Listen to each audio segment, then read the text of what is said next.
السلام عليكم ورحمة الله وبركاته. حبايبي الحلوين، عاملين ايه؟ يا رب تكونوا بخير. وحشتوني كتير، كنت غايبة عنكم فترة طويلة. حصلت فيها حاجات كتير حلوة وحصلت فيها حاجات وحشة. فما صدقت ان انا قدرت اصور لكم تاني.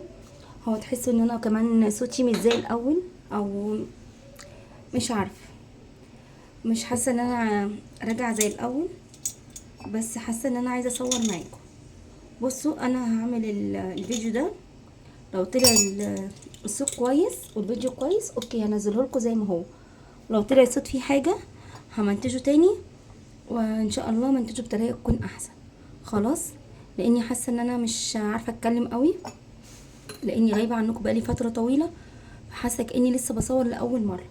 انا قلت اعمل معاكم كوبايه شاي، انا اول مره اعمل معاكم حاجه زي كده، فقلت اعمل معاكم كوبايه شاي اوريكم الحاجات اللي انا جبتها من السوق، وندردش شويه مع بعض. يا رب تكون رجعت خير، ويا رب نقدر نرجع زي الاول واحسن كمان. ادعوا لي بس بالتسهيل. ثانيه واحده اجيب بس الميه بتاعه الشاي وارجع لكم تاني.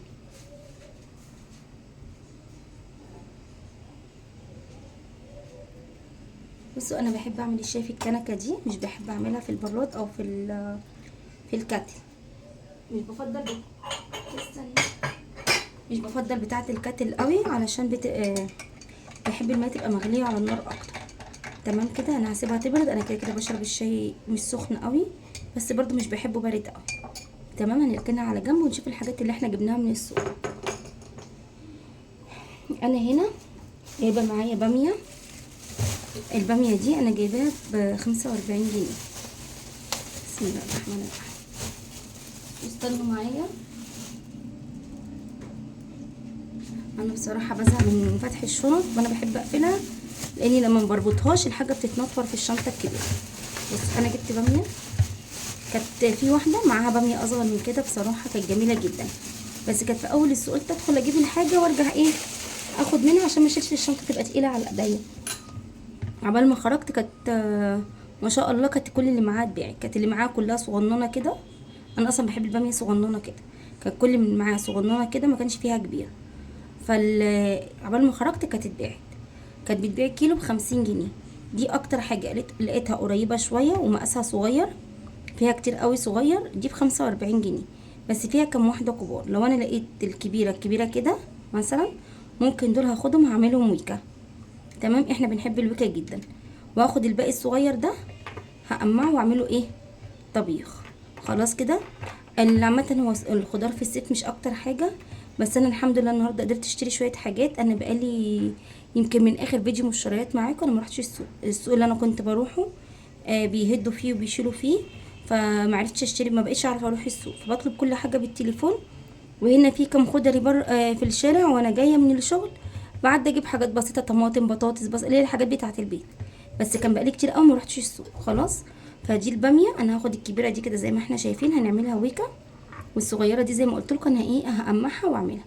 بصوا حبايبي، الباميه دي بنغسلها الاول، ما بنقمعهاش الاول، بنغسلها الاول، وبعد ما نغسلها ونحطها في المصفى تصفي ميتها كويس، بنغسلها في طبق غويط مره واتنين وتلاته، وبعد كده نفتح عليها الميه الجاريه مره واتنين وتلاته، وبعد كده بنروح حاطينها في مصفى تصفي ميتها خالص. ولما تنشف تماما زي ما احنا شاريينها كده ناشفه، نروح مقمعينها او مقطعينها. ليه؟ لان الباميه فيها ماده لزجه، لما باجي اقمعها الاول واجي اغسلها بتفضل تمزلق في ايديا، فدي بتكون مش احسن حاجه. تمام كده، فلازم نخلي بالنا. طبعا انا عارفه ما شاء الله كل الستات اللي بيبقوا عارفين المعلومات دي، بس الكلام ده عشان البنات الصغيره. خلاص يا حبايبي، هنركن باميه على جنب ونشوف احنا جبنا ايه تاني. تمام كده، بسم الله الرحمن الرحيم. انا حاسه ان الشمس عامله في الكاميرا، يا رب بس الصوره تطلع مظبوطه، لان انا حاسه ان الضي بتاع الشباك عامل في الكاميرا. بصوا، انا جبت الكرنبايه دي ب10 جنيه عشان احطها في السلطه. انا بحبها جدا في السلطه، وفي نفس الوقت مغذيه، فجبت واحده. تمام كده. وجبت جبت نص كيلو جزر. الجزر الكيلو ب20 جنيه، انا جبت نص بس، علشان الحاجات دي بيبقى ملهاش روح خالص في التلاجة. انا أنا جبت نص بس. انا جايبه نص كيلو ليمون عايزه اخلله، فقلت اجيب الجزر ده بشره عليه. تمام، انا ما بخللش كتير، لان احنا بنحب الحاجه الحادقه بصراحه، بس احنا بنبقى كلنا بتتعبنا كلنا، فبحاول ان انا ما خليلش كتير. وده جبت البطاطس دي، هو الراجل قال لي دول ب15 جنيه، الكيلو كان ب12 ونص، هما اداني دول، قال لي الحبه دول عاملين 15 جنيه. فانا معرفش بقى هما قد ايه، كيلو وربع ولا قد ايه. تمام كده.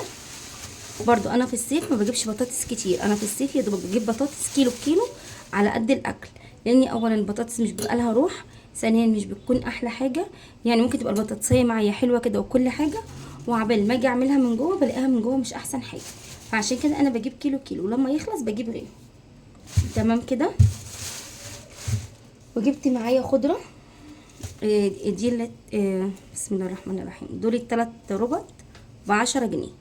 لا في واحده تاني، في واحده شبه ايه، ايوه الاربعه ب10 جنيه. تمام. انا جبت الاربع ربط دول ب10 جنيه. ودي ربط الكرفس قالت لي ب4 جنيه. انتوا عارفين انا بحب الكرفس جدا، لو اللي متابعيني عارفين انا بحب الكرفس قوي، بحب احطه في الشوربه، وفي نفس الوقت كمان بحب احطه للسمك، بحس ان السمك بالكرفس في حته، ومن غير كرفس في حته تانية خالص. خلاص كده.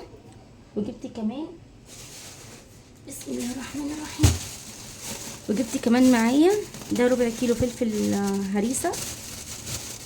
هو بصراحه حسيت ان هو دبلان شويه فمرضتش اجيب اكتر من كده، انا كنت عايزه اجيب اكتر من كده عشان اعمل هريسه شطه، بس ايه انا مرضتش لاني حسيته مش ايه، لاني حسيته دبلان شويه. فانا جبت دول المخلل هعمل بيهم، قلت لكم زي ما انا قلت لكم كده، جايبه نص كيلو ليمون، مش هكتر عن كده، وان شاء الله اخليه معاكم يعني. فجبت عليهم ربع كيلو شطه من ده. بصوا اصلا القرن مش حلو ازاي، هو كان قدامي البياع ومن بره خالص كده في حاجات كتير، فما كنتش عارفه اوصل ان انا ايه انقي واحد واحد، فقلت له بس يحط لي ربع. تمام. ده الربع بتاع الشطه. وجبت كمان نص الوان اهو، انا ما حبيتش اجيب حاجات كتير لان الحاجه بصراحه بتبوظ في التلاجة. تمام كده. جبت نص الوان اهو، انا ما كانش عندي غير بنتي ما شاء الله اللي هي اللهم بارك اللي اتجوزت، دي اللي اخرني عنكم. ما شاء الله عقبال بناتكم جميعا يا رب. بنتي اتجوزت فكانت واخداني شهر بحاله، يعني طحنوني زي ما بيقولوا. ف اللهم صل على النبي، كنت هقول لكم ايه، فطبعا ما كنتش بفضى خالص ان انا اصور ولا اشتري حاجه ولا اعمل حاجه، كنا عايشين يعني ايه، بننزل ونطلع وبناكل اي حاجه، ما كانش في اي حاجه خالص ايه منظمه في البيت بصراحه. وعبال ما فرشنا وعملنا، وانا من النوع اللي مش بحب حد ايه يفرش لي او حد يعمل لي حاجه، انا بحب اعمل كل حاجه بايديا. ربنا يخلي لي اخواتي عملوا معايا، انما ان انا اجيب واحده تفرش والكلام ده كله لا، مش بحب حد يدخل ينكش في بيتي بصراحه. يعني حتى ما كنت بجيب حد زمان يساعدني في شغل البيت، كان يساعدني في الحاجات الاساسيه، الريسبشن، المطبخ، انما فتح دولاب والكلام ده كله انا مش بحب انا حاجتي كده ابقى اعملها بايديا، وما احبش حد يطلع على حاجتي، خصوصا لو حد غريب. فعشان كده قررت ان انا افرش انا واخواتي. خلاص. انا عايزه اقول لكم ان الفرش انا واخواتي كلفني بكتير قوي اكتر من اني اجيب حد يعمل، لاني طبعا كنا بنقضي ايام كتير في الشقه وبنجيب اكل جاهز ومش عارف ايه الكلام ده كله. انما لو كنت جبت واحده كانت خدت الفلوس مره واحده وخلصت في يوم واحد وكنا خلصنا. فبجد هي نفس التكلفه، بس انا ما بحبش حد يدخل في بيتي او يبص في حاجتي. تمام كده. فانا هنا فعشان كده اتاخرت عنكم الفتره اللي فاتت دي كلها، وبعد كده حصلت لي ظروف قاسيه شويه، فكنت برضو مش قادره اصور، كنت كل ما اجي انوي اصور فيديو حاجه تحصل. خطوبه ابني، ربنا يبارك لكم جميعا يا رب، انا وما شاء الله ولادي كبار، وفرح بنتي زي ما قلت لكم.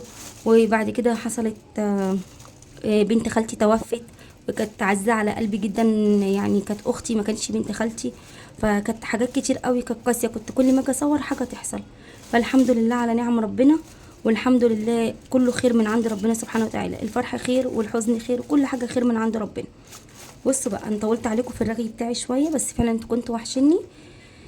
انا النهارده جبت الخيار ده الكيلو ب18. الخيار بص انا جايباه صغير عشان برضو هخلله. تمام. انا بحب الخيار الصغير اخلله، انا ما بخلل الخيار ما بخلوش حادق قوي، لان احنا بناكله على طول في ساعتها، يعني احنا يعني ممكن الخيار ده ما يقعدش عن 3 4 ايام، فما بحدقوش قوي.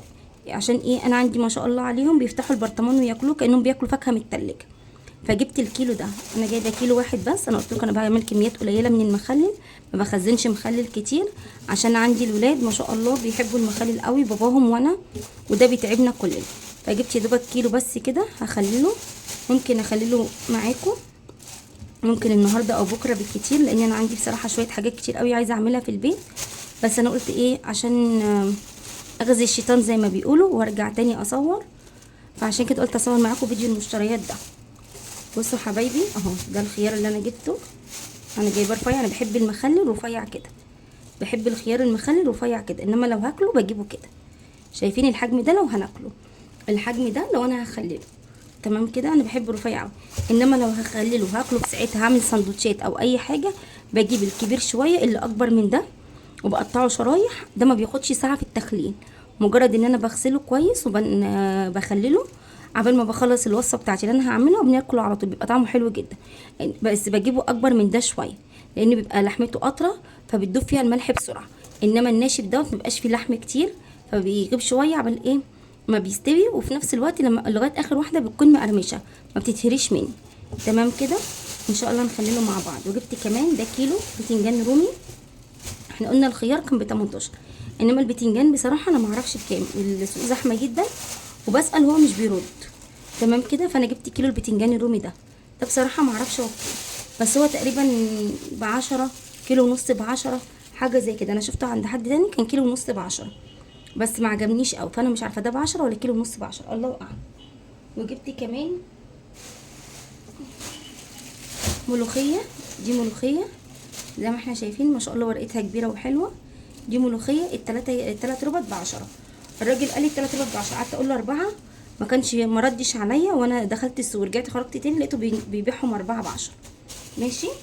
فهنا الملوخيه دي انا جايباها ب3 ب10. انا ما جبتش طماطم لاني ما عرفتش انقي طماطم بصراحه، والخضريه كانوا زحمه جدا. وتفضلي تسالي الخضري على حاجه، صدقوا ده نعناع، ده نعناع، ده عود نعناع في الملوخيه، ممكن اغسله واحطه على الشاي.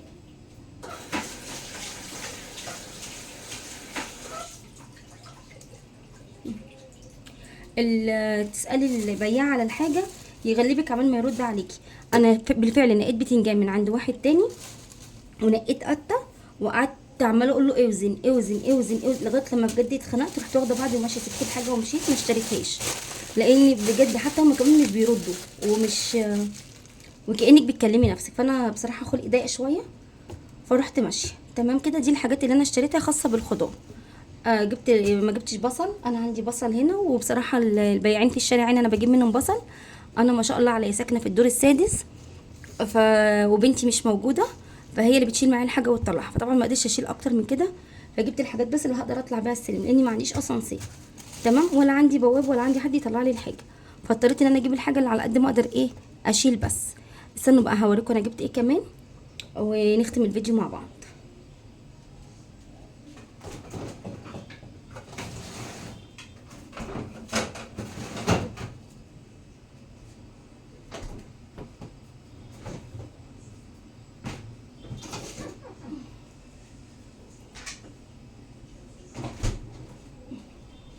بص بقى، انا كنت رايحه السوق البعيد ده مخصوص عشان اجيب ايه السمك، لان انا قلت لكم ان انا السوق اللي جنبي اتشال فلازم اروح السوق البعيد ده. بصوا ده سمك تعابين، ده الكيلو ب50 جنيه. انا جبت كيلو مع ان انا بحب نص لاني بقعد انضفه بيزهقني في التنظيف، بس انا جوزي بيحبه فجبت كيلو. ده ممكن اعمله على 3 مرات، مش هعمله على مره واحده، لان طبعا عشان السوق بعيد عليا شويه ولازم انزل الصبح عشان السمك في الصيف انا ما بجيبش سمك بعد الظهر. الافضل ان احنا نجيب السمك الصبح في الصيف بالذات، لان بيبقوا البياعين حاطينه بره والشمس والحر، فده بيخلي السمك يفسد بسرعه، والسمك من الانواع اللي بتفسد بسرعه، يا اما بيحطوا عليه تلج كتير فبيخليه مي كده، بيبقى مش احسن حاجه. فالافضل السمك انا بحبه في الصيف بالذات، يعني ممكن في الشتاء اجيبه بعد الظهر عادي لغايه العصر، ممكن بالليل كمان، الحاجه اصلا بتبقى متجمده في الشوارع. انما السمك انا في الصيف بالذات بجيبه قبل الظهر، لاني بحبه اصلا بينزل على الساعه 10 11، عبال ما تنزلي انتي على الساعه 12 عبال ما يطلعوه ويوضبوه مش عارف ايه، تبقى كده حلوه قوي. فانا نزلت جبت ايه السمك ده، جبت ده كيلو ب50 جنيه، والبولتي النهارده الكيلو ب100 جنيه. انا جوزي امبارح كان جايبه ب80 جنيه، كنت انا بره وجابه لنا مشوي، بس هو جايبه ني من عند الراجل واداه لواحد تاني واداهوله شوايه يعني، فقال لي جايبه ب80 جنيه. انا النهارده جايباه ب100 جنيه، غلي 20 جنيه من امبارح للنهارده. بس بصراحه ده كان في سوق وده كان في سوق تاني خلاص. بس انا قلت ايه، نظرا ان انا مش بقدر انزل السوق ده كتير عشان انا ببقى عندي شغل الصبح، فقلت اجيب ايه اكلتين 3 سمك واحطهم في الفريزر بينفعوا جدا. تمام، بدل ما انزل ايه كل اسبوع اجيب اكله سمك. انا وجوزي بنحب السمك، فبنعمل على الاقل اكله في الاسبوع، لان انا عندي ايه بنتي مش بتحبه. ماشي، انا جبت كيلو البولتي طلع 4 سمكات، هما دول تقريبا، دول مش مكملين كيلو لاني قال لي ب95 جنيه. تمام كده، انا جبت الاربع سمكات دول. بسم الله الرحمن الرحيم، اللهم صل وسلم وبارك على سيدنا محمد. بصوا جبت الاربع سمكات دول بألف هنا، يا دوبك على قد انا وزوجي، عشان انا قلت لكم انا بنتي مش بتاكل. والتعابين ده جبت كيلو هعمله على 3 مرات، لان انا ايه بزهق من التنظيف كمان بسرعه، وفي نفس الوقت هو ايه ما شاء الله بيبقى رفيع، بيرمي كتير، واحنا نفرين يعني احنا مش ايه مش كتير. طبعا احنا كنا الاول ما شاء الله كنا 4. بنتي الكبيره اتجوزت، والصغيره ما بتاكلش السمك، فيبقى انا وجوزي بس. وده نص كيلو فيليه انا جبته برضو زي ما هو كده. ده الفيليه ده كان قال لي ب450. بص بقى، انا النص ده هحطه زي ما هو كده في الفريزر، ده هطلعه في يوم وهعمل هقليه كده بس، ونعمله سندوتشات ونقضي اليوم وناكله. خلاص، انا قلت برضو تغيير يعني ده كده هيبقى يعتبر معانا 3 اكلات سمك. تمام كده، لان انا زي ما قلت لكم احنا نفرين، فما شاء الله ممكن السمك ده يكفينا 3 مرات او اكتر كمان. تمام، فلاني طبعا هعمل جنبه حاجه لبنتي، فطبعا ده ايه كده هيكفينا ما شاء الله. ده السمك اللي انا جبته. ثانيه واحده اغسل ايدي وارجع.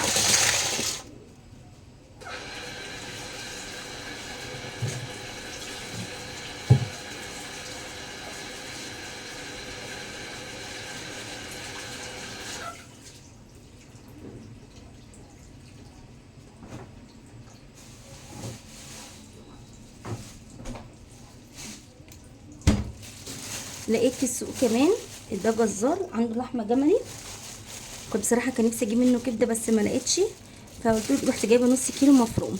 ونص كيلو مفروم ده نص كيلو مفروم جملي، ده عشان ان شاء الله نعمله كفته بروز. تمام كده، ايوه متهيألي كده الاضاءه احسن عشان نعمله كفته بروز. خلاص كده، يبقى انا جبت نص كيلو اللحمه المفرومه دي، هنعملها كفته بروز ان شاء الله نعملها مع بعض. انا عملتها مره قبل كده بس ما نزلتهاش لاني كان حصلت مشكله في التصوير.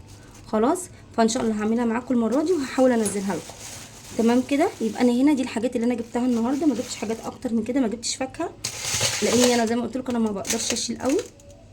وده السمك اللي انا جبته، وده الخضر والحاجات اللي انا جبتها. الطماطم ما عرفتش اشتريها، كام واحد وقفت عنده عشان انقي كانوا رايقين شويه، بس كانت الطماطم مش احلى حاجه، فما عرفتش اشتري طماطم.